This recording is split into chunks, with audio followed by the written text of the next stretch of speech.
কুড়িগ্রামের রৌমারী সীমান্তে অবৈধ অনুপ্রবেশের দায়ে রোহিঙ্গা সহ ৩০ জনকে আটক করেছে বর্ডার গার্ড বাংলাদেশ বিজিবি ও পুলিশ।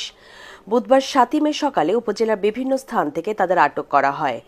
৩০ জনের মধ্যে ২২ জন রোহিঙ্গা ও ৮ জন বাংলাদেশি। বিষয়টি নিশ্চিত করেছেন কুড়িগ্রাম ২২ বিজিবি ও জামালপুর ৩৫ বিজিবি ব্যাটালিয়নের অধিনায়ক।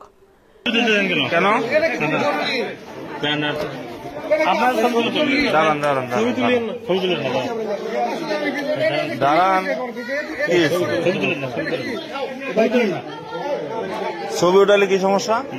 কি দরকার কি আপনার বলেন, আমাদের সাথে কথা বলেন। তাহলে এতগুলো লোক আসলে আপনারা কি করলেন? আপনারা কি করলেন? এতগুলো লোক যে আসলো ধরছি, কোথা থেকে আসলে তো বলতে পারতেছি না, বুঝলেন না? এগুলো আমার থানায় নিয়ে যাচ্ছি। ব্রিজ পারে ওইখানে ৭০ জন ৮০ জন ধরে রাখছে। কোথায়? ব্রিজ পারে আজকে এতগুলো লোক আসলে আপনারা কি করলেন? আপনাদের তো রাখছে এই জন্য।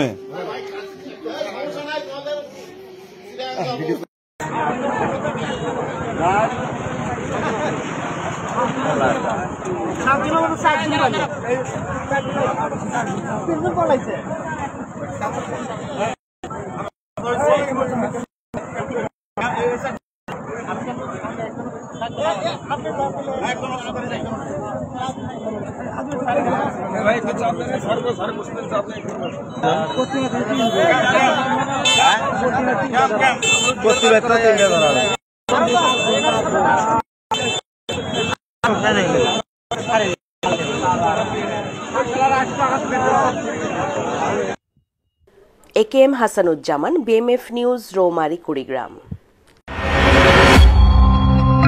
বিএমএফ নিউজ, মানবতার পাশে সব সময়।